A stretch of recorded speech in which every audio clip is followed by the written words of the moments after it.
things. Not only did he love chemistry, he got a degree in chemistry from the University of Cincinnati. He's a Bearcat. We won't hold that against him. So he parlayed that chemistry background into becoming a chef. And so what you're going to hear today is a lot of chemistry and how it relates to cooking. And on top of everything else, it's all healthy. It's all vegan. It's all vegetarian. You can throw on a grilled chicken breast. You can throw on some grilled salmon, do what you want, but he's going to give you a very healthy base to jump from. I'll let him take it from here. From Smokin' Texas Gourmet, Chef Peter Mollett. Thank you.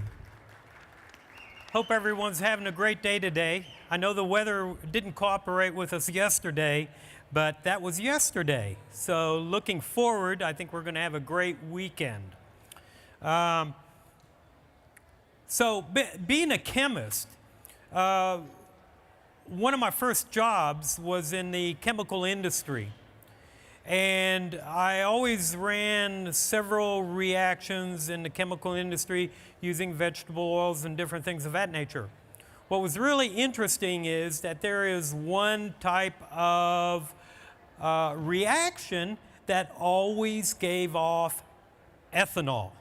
Of course, ethanol, when properly filtered and distilled, you can drink.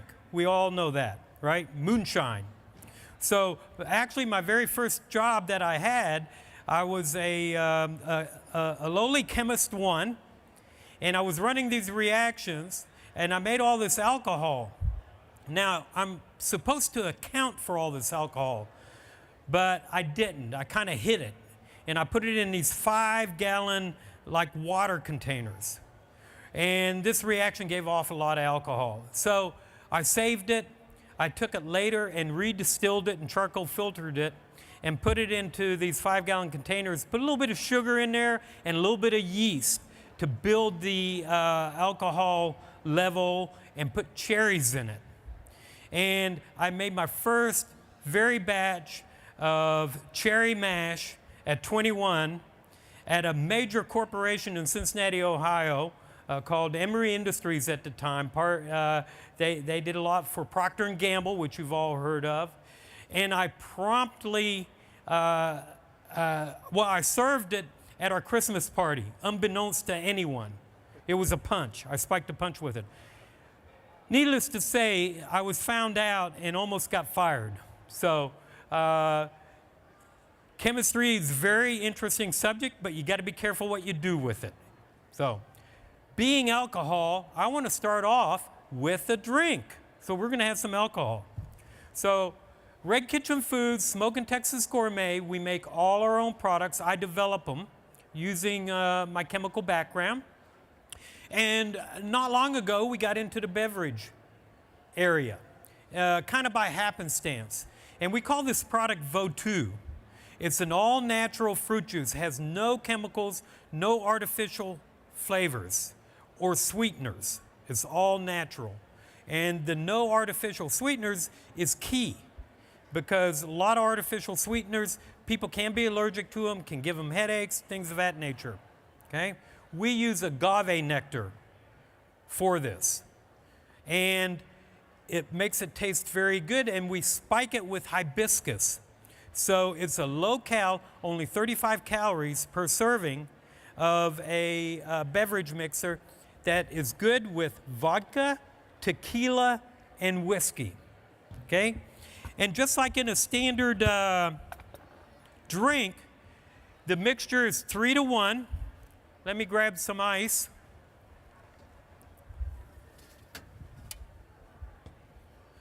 And we're going to make a quick little drink out of this, assuming I can get the ice out. We'll chop it up here with my chef knife. Hopefully I won't bend the blade. We'll put some ice in here. We'll put a little bit of ice in a cup.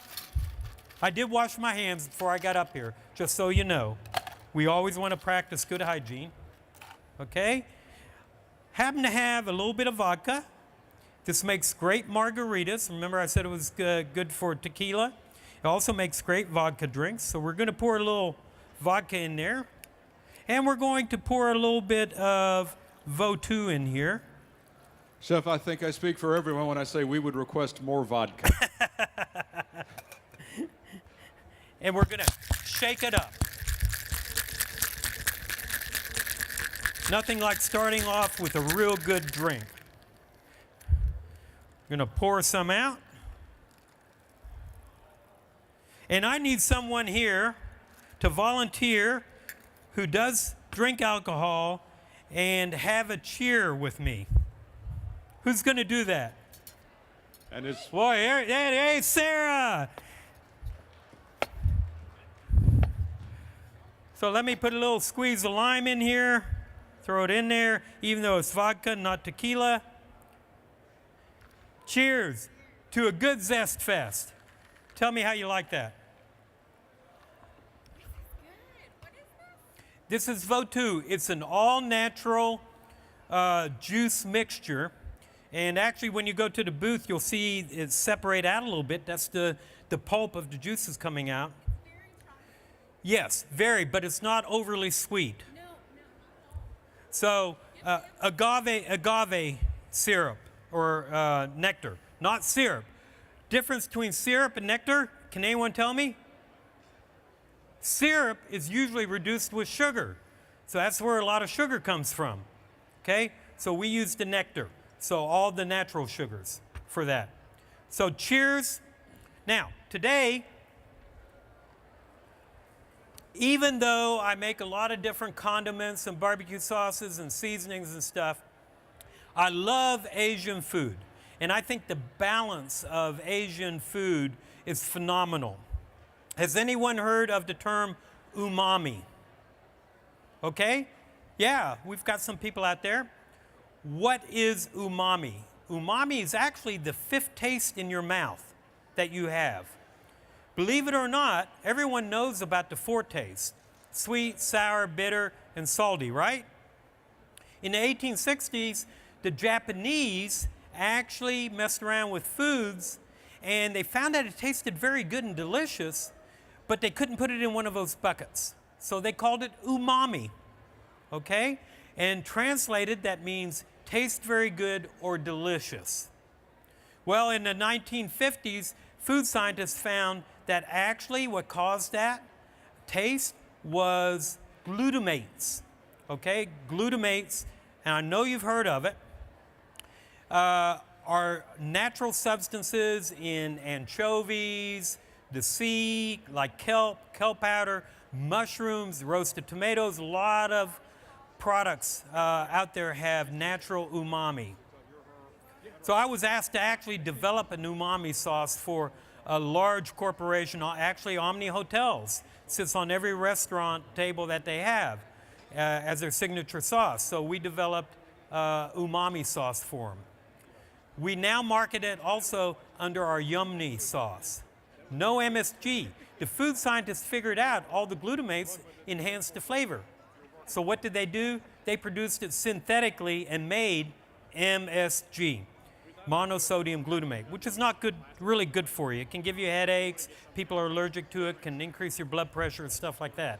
So we're going to do some Asian fusion with these soba noodles we're going to do. We're going to do a Southwest Chipotle cashew soba noodle, and we're going to infuse it with some Asian flavor using the umami sauce. Okay? So, first things first, we need soba noodles. I happen to like this brand really well, not that I'm pressing them or anything, but it's a very good brand. These are organic. They come in a small pack. You can see they're kind of brown. Okay? We're going to take the soba noodles, first thing first, and we're going to boil them just like you would spaghetti. And we're going to do it al dente. Now, a lot of people will throw salt in their water to get it to boil faster, and then maybe give it some flavor. I'm not a big salt person, other than our garlic, salt, and pepper, which we use. It's actually a combination of garlic, dehydrated garlic, kosher salt, and peppercorns, which we grind together. So we're going to take this boiling water. We're going to turn the heat up on this thing. Get it really boiling good. We're going to throw a little bit of garlic, salt, and pepper in there. About a half a tablespoon, like that. And that'll help keep it boiling because it'll bring the temperature for boiling down. And we are going to add, a lot of people like using olive oil. Why would we put olive oil in here? Anybody know? To keep the noodles, spaghetti or whatever you're doing, from sticking together. What we're going to do, we're going to use avocado oil, okay? Because avocado oil has a little higher temperature and it has some flavor to it that will be very, very good with any kind of noodles that is Asian infused or Southwest infused. So we're going to take this. We're going to go ahead and throw the noodles in here. And they got a wrapper on them, which is nice.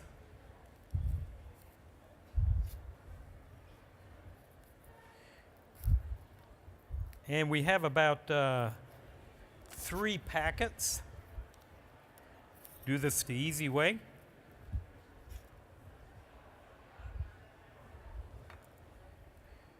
And somewhere I have this.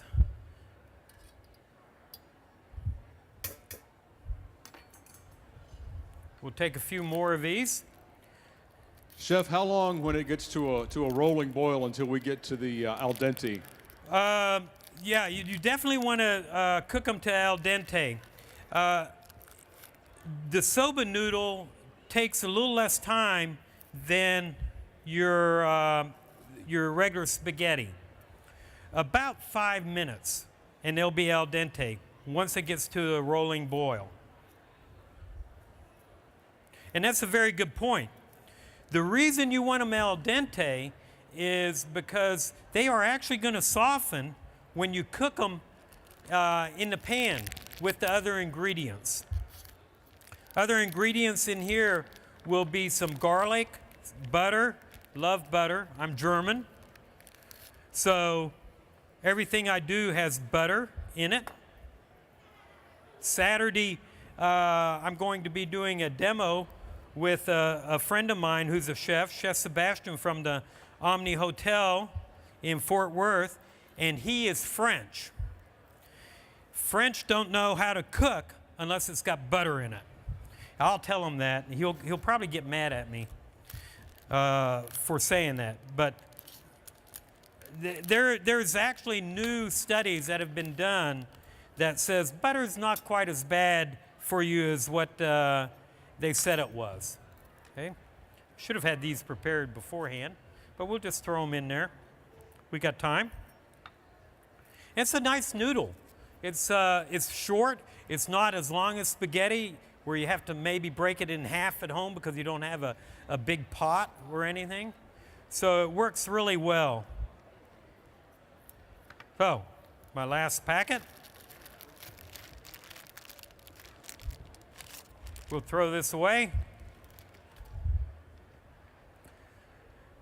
Now, what's interesting about this recipe, we'll put the lid on. We'll get them to a boil.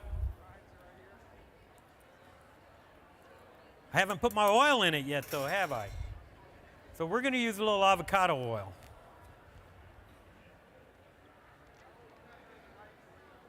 You don't need much. You just need enough in there so when it starts boiling, it will mix with the sabam noodle. And you can see already in a matter of a few minutes, they have started to really soften already. So this is going to cook about 2 more minutes, and we're going to take it off the heat for a little bit. Then we'll drain them, and we'll actually put them in our saute. Almost there. This dish can be served cold or hot. We're going to serve it hot today, but it can be served cold. You can make it ahead, chill it, and it's great for putting out on a buffet as a little salad. And if you want to serve it cold, or you can serve it hot like we're going to do. We got some garlic here. I'm going to put a little garlic in there, about a tablespoon or so. I was actually in Mexico last week and took, or actually last 2 weeks, and took some cooking classes there from a great Mexican chef at Los Tamarinos, and learned a lot of interesting cooking with Mollett and things of that nature. But we use garlic a lot, and if you have a big head of garlic like this, if you hit it a little bit like that, the cloves will pop right out. Okay? We're going to take about 3 or 4 of these cloves real quick, like this. And a little trick in the kitchen, which you may know or you may not know, is to take your knife, put it on top of the clove, hit it, smash it before you chop it, and that's going to make the skin peel right off. So, well, it didn't hit that one hard enough. So now you can see the garlic here, and the skin peels right off like that. We'll peel the rest of this. And I think what I'm going to do Saturday or Sunday, one of the things that I learned in Mexico was an herb oil. Everything he cooks has this herb oil. And I got the recipe from him, and it's fantastic. So we're going to chop this up real quick. Little dices, little chops. And we're going to add this to our butter.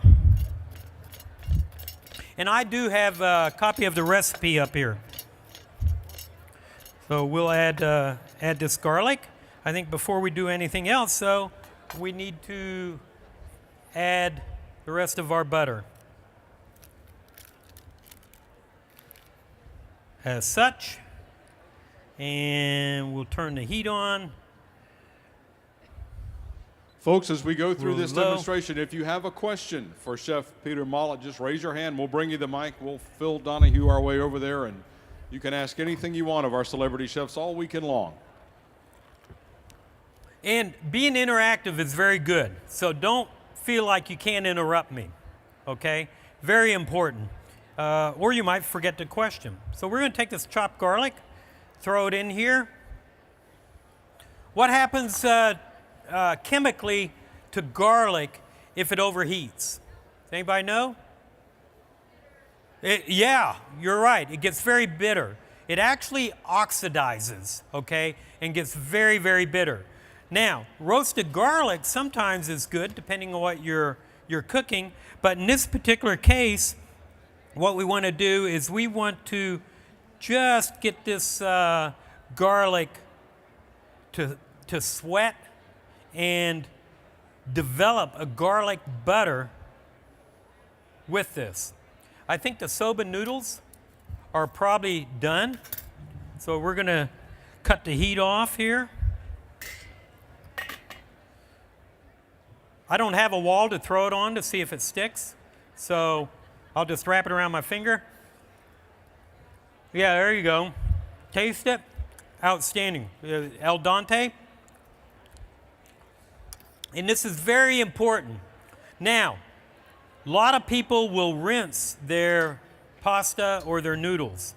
By the way, one of the reasons I chose to do the soba dish is because one of the big food trends for 2015 is ramen noodles. And this is not that different than a ramen noodle. So, a lot of people are cooking with ramen noodles. There are ramen noodle houses coming up everywhere.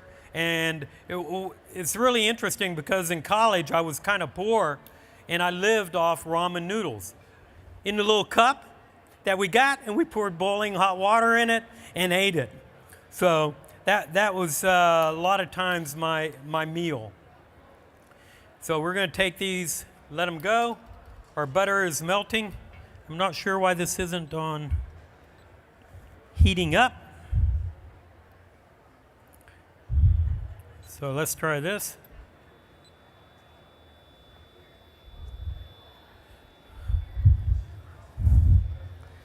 Well, I do know one thing. We can take this pot, move it over, and I know this one is working. Put it over here.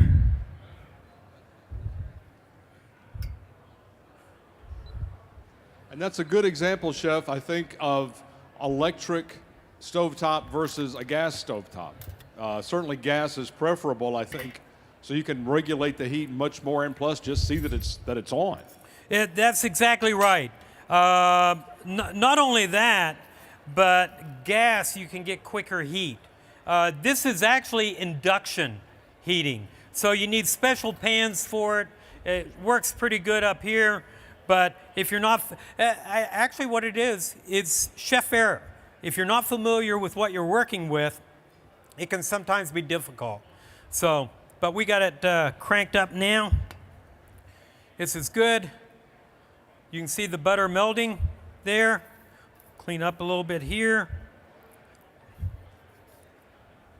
We're going to add some sweetness to this after it cooks for about 2-3 minutes with some brown sugar. Not a whole lot, just a little bit.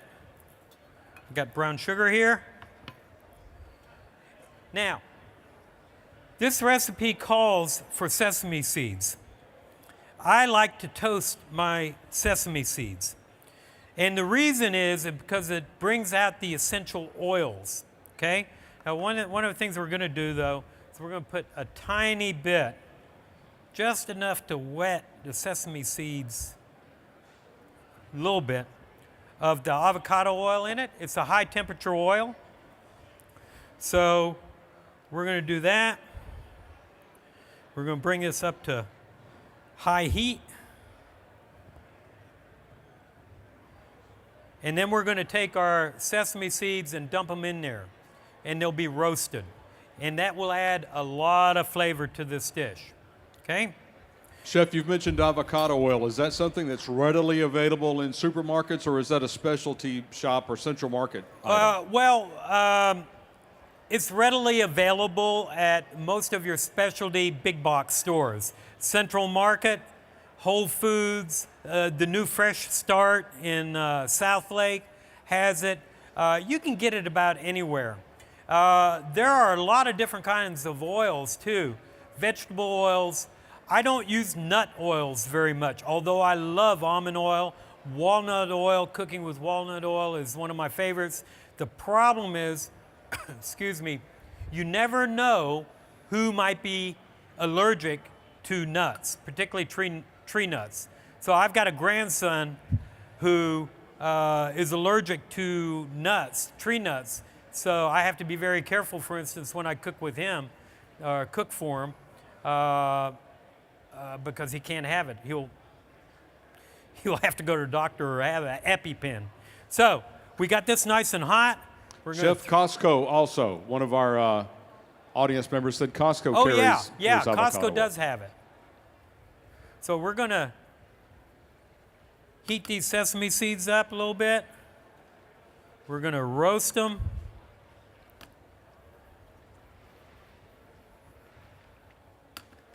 And this is where it's nice to have gas for those people. Every time I take this pan off this induction heating, the heat cuts off, so I lose the heat. But I can take this pan, if it was on gas, and hold it right above the flame and still get heat to it without burning. So I'm going to watch this for a minute. We're going to stir this because I don't want to burn it. Nothing worse than burnt nuts or sesame seeds. So if you could, if you had smell-o-vision, you could smell these sesame seeds right now. All the essential oils are coming out of it. They're going to have a little roasty flavor to it. And I think that's good enough. They don't have to be black. You can see they're very nice. Taste it. Nice and crunchy. Okay? So the recipe I have doesn't call for spring green onions. But I'm going to use my chef creative license and throw some in there. How many Asian dishes have you seen that didn't have at least green tips in it? Hardly any. Zero. Okay? So we're going to follow that regiment. We're going to cut the ends off, and we're going to take and cut a few nice little green tips. Plus, it gives it real nice color. Now, we also want to add a little bit of the white, okay? And in this particular case, what I like to do is I like to cut it to get small pieces out of it. Our garlic is sweated, just beginning to turn, so it's perfect. And what we're going to do is we're going to add this in there. We're going to add some brown sugar in there, which I have here. It's all in the recipe. Make sure this brown sugar incorporates real well into the butter and garlic. By the way, just using butter and brown sugar or regular sugar and a little bit of water. If we threw a little bit of water in this, of course it would start to steam and bubble, but we could heat it up on high heat and we could caramelize it and make a very savory caramelized garlic caramel, which is very, very, very good. Chef, over here on stage left, we have a question. Yes.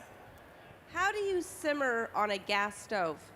How do you simmer? How do you go from a boiling to just a simmer? Mine just continues to boil. boil. Most gas stoves have a setting on it that allows you to crank it up all the way or crank it the other direction on your knob to bring the flame down. So you want to take your flame down basically next to nothing. And I do that. However, is it just that it gets so hot? Because I turn it all the way to low and it continues to boil. So without taking it off the then just turn the flame off, flame completely off, and it will remain. And if you have a lid on it, the heat from the grates of your stove will keep it warm. Okay. It won't simmer. The other thing is, you have to ask yourself what's making this simmer when it shouldn't be simmering. It could be you've lowered the temperature of your water or something of that nature by adding salt to it, things of that nature. So, does that answer your question? We're going to add a little bit of umami sauce in here, or in this case, our yummy sauce. Stir it up. And we're going to use a little bit of cilantro. In this particular case, we're not going to de-leaf it. A little bit of the stems won't hurt. And we're going to chop it. Do we have anyone in our audience who is anti-cilantro? That is certainly, that's an acquired taste. If you like cilantro, you love it. But if you hate it with a passion, Chef. Yeah, and I understand what you're saying, and I'm one of those people. I don't like cilantro very much. I've grown accustomed to using it in dishes, though. In Mexico, obviously, they use it in everything. So when you cook with it, you can actually change the chemistry of your cilantro, where it doesn't have that real strong pungent taste like when it's raw, okay? So we're going to take a little bit of this and we're going to put it in.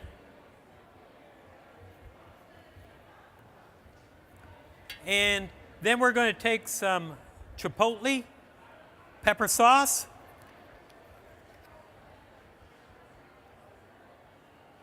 Put it in. Now this recipe calls for some garlic, salt, and pepper. But remember, we did not rinse these noodles. So they have some garlic, salt, and pepper on them. So I'm not going to add any more garlic, salt, and pepper to this until I get ready to finish it off. You can always take the salt, you can always add salt to it, but you can never take it out. It's very difficult to take the salt out. So this is what we end up looking like. The umami sauce, the butter, the garlic, and now what we're going to do, we're going to turn this heat down. And we're about ready to plate this. We will need some cashews. We're going to take a handful of cashews and quickly chop them. This will add a little crunch. We use it both in the dish as well as a garnish. When you plate it, you can take some of this and just put it right on top. And you don't need every piece of cashew or almonds if you're using almonds. Does anyone out there have nut allergies? No? Okay. I was going to say then I'll make sure before I put nuts in it I reserve some without nuts.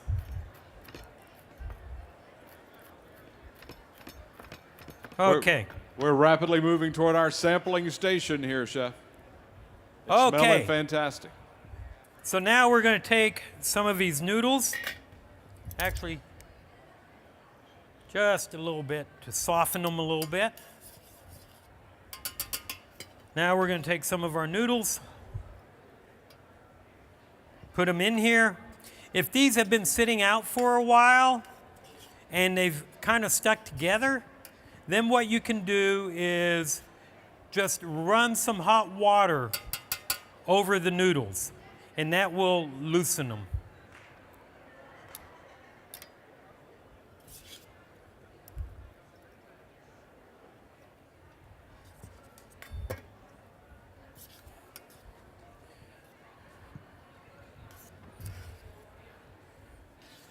And again, I really want to make a point about this. These, after you get done making them, if you make your batch big enough, you can serve them hot with fish, really anything you want as a side. Take the rest and go ahead and chill it. And then you can have another meal out of it. The other thing I'd like to mention is this is essentially vegetarian. Actually, it is vegetarian. We used avocado oil too. So if you want to make a protein dish out of this, no problem. Add shrimp to it, cook the shrimp in it, or you can dice up chicken, do chicken. You can do all kinds of proteins with this.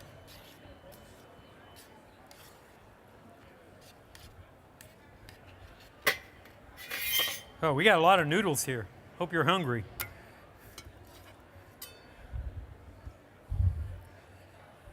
I've got a grandson who just loves this dish. Matter of fact, I think he may be coming on stage with Chef Sebastian and I tomorrow. I'm not sure yet, but he's been watching Master Chef Junior, and he's very intrigued with those little kids cooking. Matter of fact, I'm very intrigued.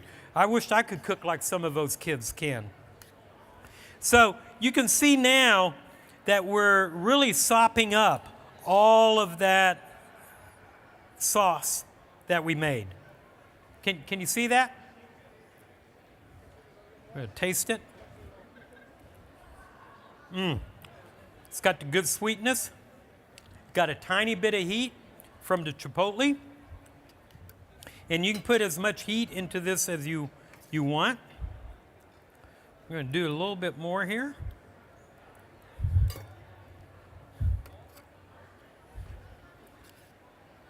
And you can definitely see how easy this is.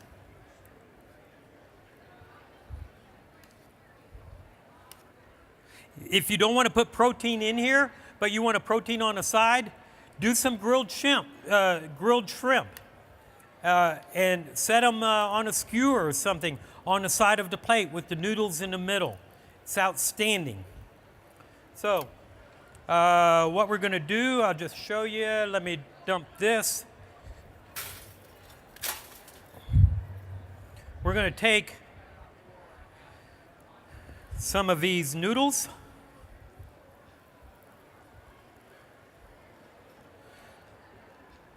Put them in a bowl, like that. We're going to clean it a little bit. The bowl, if I can get the paper towel off here.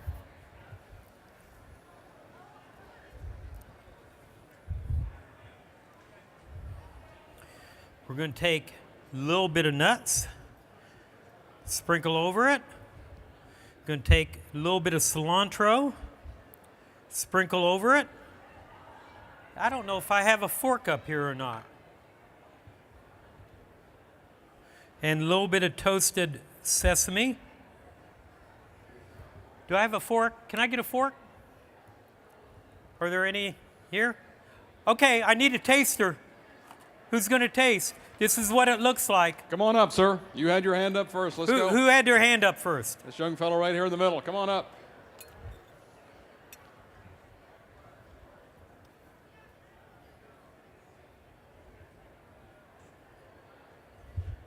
What a mess. Let me turn this off. Taste that. Let us know how you like that. Wish we had a drum roll for this. Good? Thumbs Okay, up. so now I'm going to really put the pressure on you. Describe to us the flavor profile. What do you taste? What is it a melding, a balance? The first thing I tasted was the nuts, actually. The nuts came out first with that bite, and I didn't think they would be that strong.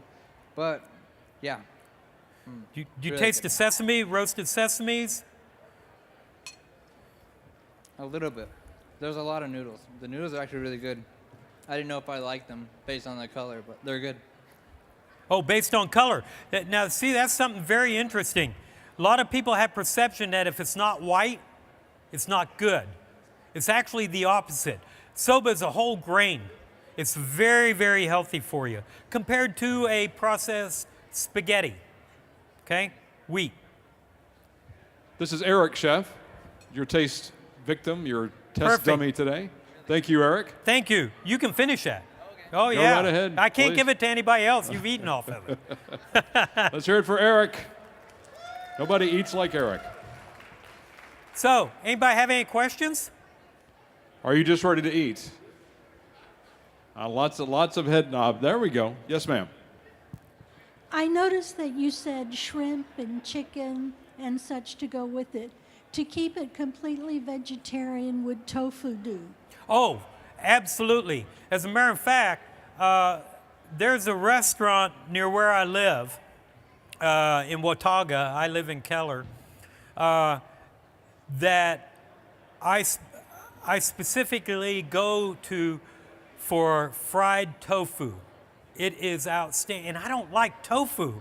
I'm just not I'm German. I'm a meat and potatoes guy. Okay, so I don't like tofu, but I go there specifically. It's right down from my store, my warehouse, and I'll go there for lunch and have their fried tofu. It's got scallions in it and some sauce. It's outstanding. It would be great in this dish.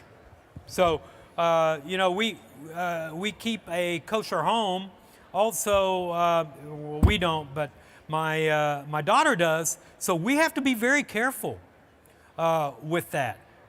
We can't have meat with dairy, and although this didn't have any dairy in it, stuff like that. So, good question, excellent question, and that would make it very vegan friendly too. Actually, it wouldn't make it vegan friendly. It would make it vegetarian friendly or pescatarian friendly. My goodness. We're ready to eat, right? Going to have our sampling table over here to stage right. How about a big hand for Chef Peter Mollett from Smokin' Texas Gourmet? Thank you. Thank you, Chef. Ladies and gentlemen, we'll have our samples out here. They might be already out here. Just as you sample, please remember our friends at Irving Cares. There's a place for you to make a donation, strictly donation voluntary, but our friends at Irving Cares, 100% of your donation stays right here in Irving. It's irvingcares.org. It's a hand up, not a handout. And we thank you very much.